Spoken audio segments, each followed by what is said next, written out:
Hello friends, नमस्कार। Blue pencil के education platform पर आपका बहुत बहुत स्वागत है। आज हम वर्ल्ड ज्योग्राफी सीरीज को ही कंटिन्यू करने जा रहे हैं। अगर मैं बात करता हूँ लास्ट वीडियो लेक्चर के अंदर, तो मैंने नॉर्थ अमेरिका कॉन्टिनेंट है, जो उत्तरी अमेरिका महाद्वीप है, उसके भौतिक प्रदेशों के बारे में बताया था। तो मैं बता देता हूँ कौन कौन से थे। जो पहला भौतिक प्रदेश था वो था पश्चिम कार्डिलेरा, जो आप देख सकते हो ये रॉकी पर्वतमाला है, सियरा नेवेदा है। इन जो समूह है ये वेस्टर्न कार्डिलेरा था। जो अपना अगला भौतिक प्रदेश था वो था ग्रेट मैदान, जो अपने जस्ट वेस्टर्न कार्डिलेरा के जस्ट पास का जो ये एरिया है, जो मैदानी इलाका, उसे हम बोलते हैं ग्रेट मैदान। अगला जो भौतिक प्रदेश था वो था अपने कैनेडियन सील्ड, जो अपने हडसन बे उसके आसपास का जो पठारी क्षेत्र है उसे हम बोलते थे कैनेडियन सील्ड।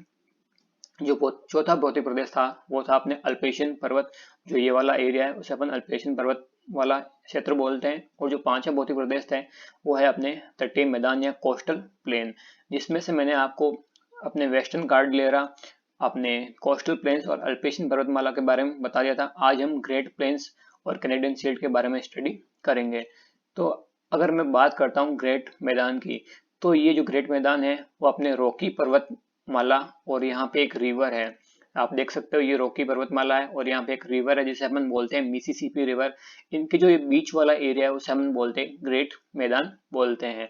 तो यहाँ पे यह हो जाएगा रॉकी पर्वतमाला और मिसिसिपी नदी के बीच का जो एरिया है उसे हम क्या बोल देंगे, ग्रेट प्लेन्स। अगर मैं बात करता हूँ ग्रेट प्लेन्स की, तो ये अपने टेम्परेट ग्रासलैंड है, यानी जो शीतोष्ण कटिबंधीय घास के मैदान है। अब ये शीतोष्ण कटिबंधीय घास के मैदान क्या होते हैं वो मैं आपको बता देता हूँ। देखो ये पूरा वर्ल्ड का मैप है। ये वाली जो है रेखा आपको नीचे वाली बॉर्डर दिख रही होगी, इसे हम बोलते हैं कर्क रेखा। और ये ऊपर वाला है जो आर्कटिक लाइन है।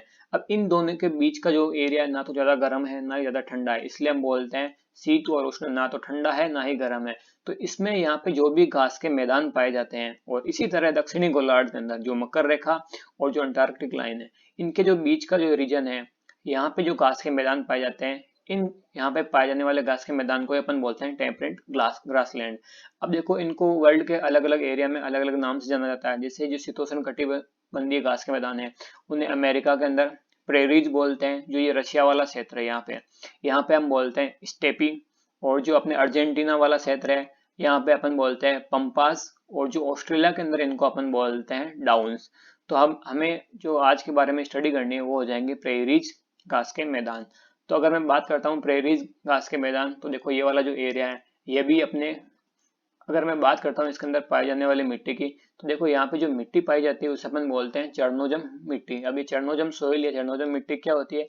देखो जो काली मिट्टी होती है जो ज्वालामुखी के जमने से बनती है, जो ये मिट्टी है उससे ही हम क्या बोलते हैं, चर्नोजम मिट्टी। केवल अंतर इतना है, जो चर्नोजम मिट्टी होती है इसमें ह्यूमस की मात्रा क्या होती है, बहुत ज्यादा होती है।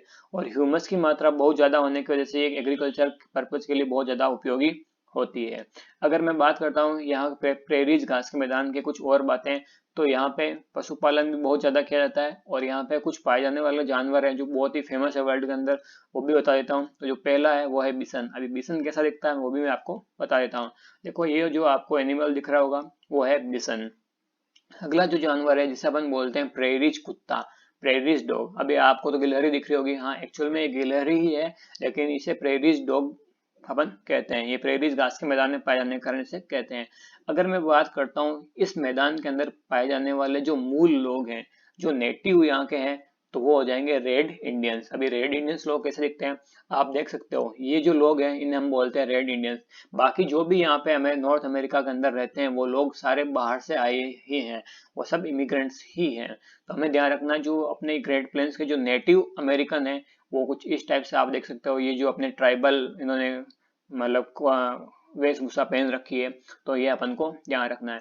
अब यहाँ पे पाए जाने वाले कुछ अन्य जनजातियां हैं वो बता देता हूँ।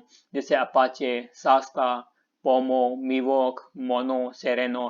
आपने नाम सुना होगा अपाचे हेलीकॉप्टर, तो यहाँ की जनजाति के नाम पर ही वो रखा गया है।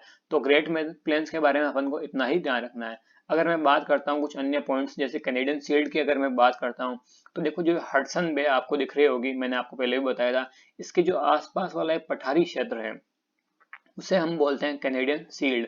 अगर मैं बात करता हूँ कैनेडियन शील्ड की कुछ इंपॉर्टेंट पॉइंट की, तो सबसे पहले मैं आपको बता देता हूँ ये शील्ड क्या होती है। देखो शील्ड ऐसा क्षेत्र है जो बहुत ज्यादा पुराना होता है और जो बहुत ज्यादा स्थायी होता है। अब ये पुराना ये स्थायी का क्या मतलब, देखो ऐसा भूभाग जिसमें मतलब जो मतलब अगर अपन देखते हैं ज्यादा वहां पे भूकंप भूकंप नहीं आते हैं, बहुत ही स्टेबल है, मतलब भू जो भी अपने जियोग्राफिकल एक्टिविटीज है जैसे वॉल्केनो वोल्केनो ऐसा कुछ नहीं होता है, उसे अपन क्या बोलते हैं, सील्ड। जैसे अपने जो इंडिया का जो दक्कन का पठार है वो भी क्या है, सील्ड है।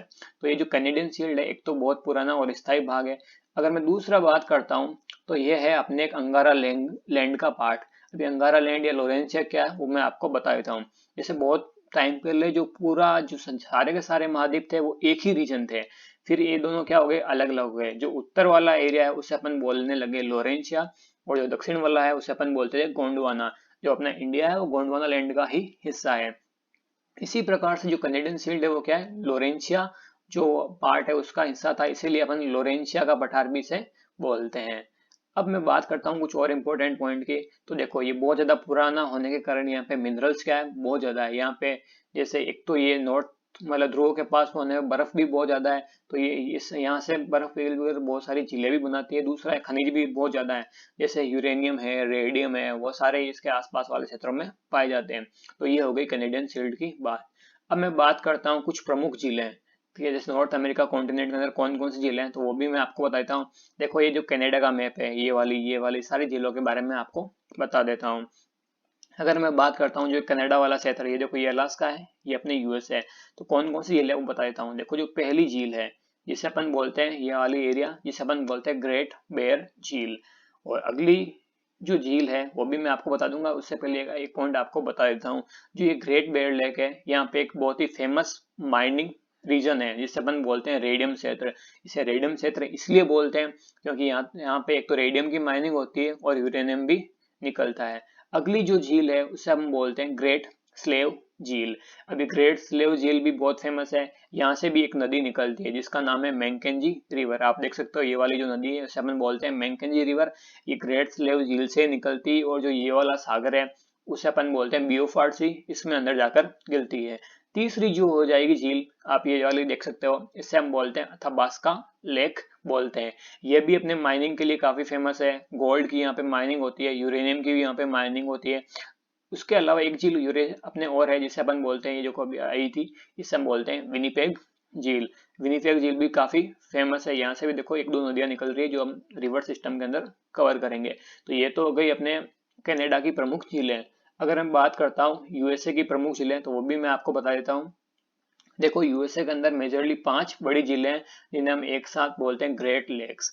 अब ये ग्रेट लेक्स केवल यूएसए के अंदर नहीं है, पहले मैं आपको बताता हूँ। देखो ये जो आपको रेड कलर के अंदर जो बाउंड्री दिख रही है, इसके इधर वाला तो है कनाडा और इसका इधर वाला है यूएसए। तो देखो ये बाउंड्री इस superior lake, Huron lake, आयरी lake और ओंटारियो लेक, ये चारों झीलें दोनों मतलब कंट्री शेयर करते हैं। और जो मिशिगन लेक है ये केवल यूएसए के अंदर है। अगर मैं बात करता हूँ इन लेक्स की तो वो भी मैं आपको बताता हूँ। देखो जो पहली झील है जिसे अपन बोलते हैं सुपीरियर लेक हो जाएगी। अगली जो झील है वो है ह्यूरोन लेक, आप ये वाली जो झील दिख रही हो ये है ह्यूरोन लेक।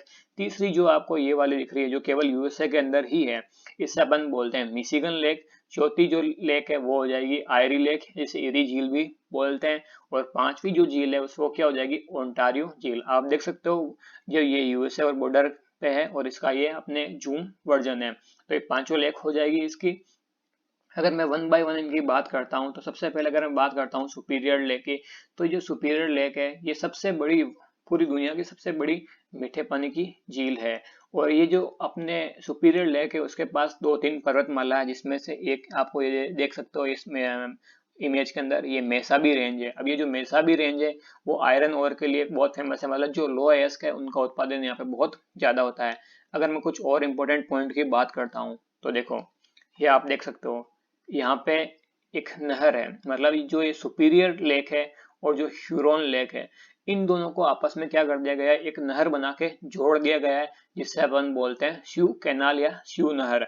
अब इनको आपस में जोड़ा क्यों गया है, देखो ये जो जितनी भी ग्रेट लेक्स है, ये जो महान झीलें हैं, इनकी बहुत ज्यादा यूएसए में इंपॉर्टेंट है। क्योंकि जो अपने यहाँ पे इसके यूएसए के इस तरफ देखो, आप देख सकते हो यहाँ पे अटलांटिक महासागर है और यहाँ पे अपने सेंट लॉरेंस रिवर है। तो यहाँ पे कोई भी शिपमेंट आता है तो वो सेंट लॉरेंस रिवर से, इन नदियों के माध्यम से इनका ट्रांसपोर्टेशन यूएसए में कहीं भी किया जा सकता है।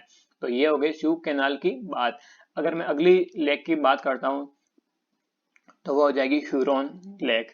अब देखो जो ये वाली ह्यूरॉन लेक है उसके नीचे कौन सी है, लेक आयरी। अब इन दोनों को भी आपस में कनेक्ट किया गया है, मैंने बताया था सारी झीलें आपस में कनेक्टेड है। अब इन दोनों को जिससे कनेक्ट किया गया है उसे अपन बोलते हैं इरी कैनाल। तो देखो इन दोनों के बीच में कौन सी हो जाएगी, ये इरी कैनाल हो जाएगी। अगली जो लेक है वो है लेक मिशिगन। देखो ये मिशिगन एरिया के अंदर है इसलिए अपन बोलते हैं इसे लेक मिशिगन, और ये कंप्लीटली किसके अंदर है, यूएसए के अंदर है। अगली जो लेक है वो हो जाएगी आयरी लेक या इरी झील। देखो ये वाली कौन सी हो जाएगी, इरी झील हो जाएगी। अब देखो इरी झील और ओंटारियो लेक को भी आपस में क्या किया गया है, कनेक्ट किया गया है। इसको जिससे कनेक्ट किया गया है उसका नाम है वेलेड नहर। ये जो नहर है उसे अपन क्या बोलते हैं, वेलेड नहर। ये वाली कौन सी हो जाएगी, इरी कैनाल, और ये क्या हो जाएगी, शू कैनाल। तो देखो ये हो जाएगी अपने आयरी और ओंटारियो के बीच में कौन सी हो जाएगी, वेलेड नहर हो जाएगी। अगली में जो लेक की बात करता हूँ वो कौन सी हो जाएगी, लेक ओंटारियो हो जाएगी। देखो तो ये वाली लेक कौन सी, लेक ओंटारियो है। अब इसकी कुछ इंपॉर्टेंट पॉइंट मैं बता देता हूँ। जो देखो लेक ओंटारियो, उससे देखो एक नदी निकल रही है, उससे अपन बोलते हैं सेंट लॉरेंस रिवर बोलते हैं। तो देखो यहाँ से Saint Lawrence River Atlantic Ocean से उसको कनेक्ट कर रही है। अब देखो और क्या इसका इंपॉर्टेंट पॉइंट है, जो ये अपने ओंटारियो झील है यहीं पे एक वाटरफॉल बनता है, बहुत फेमस झरना है जिसे अपन बोलते हैं नियाग्रा जलप्रपात। तो ये भी पॉइंट अपन को ध्यान रखना है। अब कुछ और इम्पोर्टेंट है, देखो आप देख सकते हो ये अपने नियाग्रा वाटरफॉल है जो बहुत ही फेमस है, इसके बारे में भी अपन को ध्यान रखना है। अब यूएसए में कुछ और इम्पोर्टेंट लेक्स है उनके बारे में भी बता देता हूँ। देखो ये वाली जो एरिया आपको हाईलाइट कर रखा है मैप में, ये वाला है जिसे अपन बोलते हैं ग्रेट सॉल्ट झील। यहाँ पे मतलब बहुत ज्यादा शुष्क परिस्थितियां होने के कारण जो यहाँ पे झील का पानी लगभग सूख जाता है और पीछे नमक ही बचता है, इसलिए इसे बोलते हैं ग्रेट साल्ट लेक। अगर मैं बात करता हूँ, देखो यहाँ पे जो ग्रेट साल्ट लेक है यहाँ पे ड्राई कंडीशन तो है ही, साथ में जो अपने नॉर्थ अमेरिका का सबसे जो निम्नतम बिंदु है, लोएस्ट पॉइंट है, वो भी यहीं पे है जिसे अपन बोलते हैं मृत घाटी या डेथ वैली बोलते हैं। एक झील और बची है वो मैं बता देता हूँ जिसे अपन बोलते हैं हेंडरसन झील। ये जो अपने ओंटारियो लेक है इसके जस्ट नीचे की तरफ है हेंडरसन झील। ये हेंडरसन झील इंपॉर्टेंट क्यों है, क्योंकि यहाँ से निकलती है एक नदी जिसे हम बोलते हैं हडसन रिवर, ये हडसन नदी बोलते हैं। और जो ये हडसन नदी है इसी के किनारे अपने यूएसए का जो इम्पोर्टेंट शहर है न्यूयॉर्क स्थित है। तो थैंक यू फ्रेंड्स, आज का वीडियो लेक्चर यहीं पे समाप्त होता है। Keep supporting us, thank you.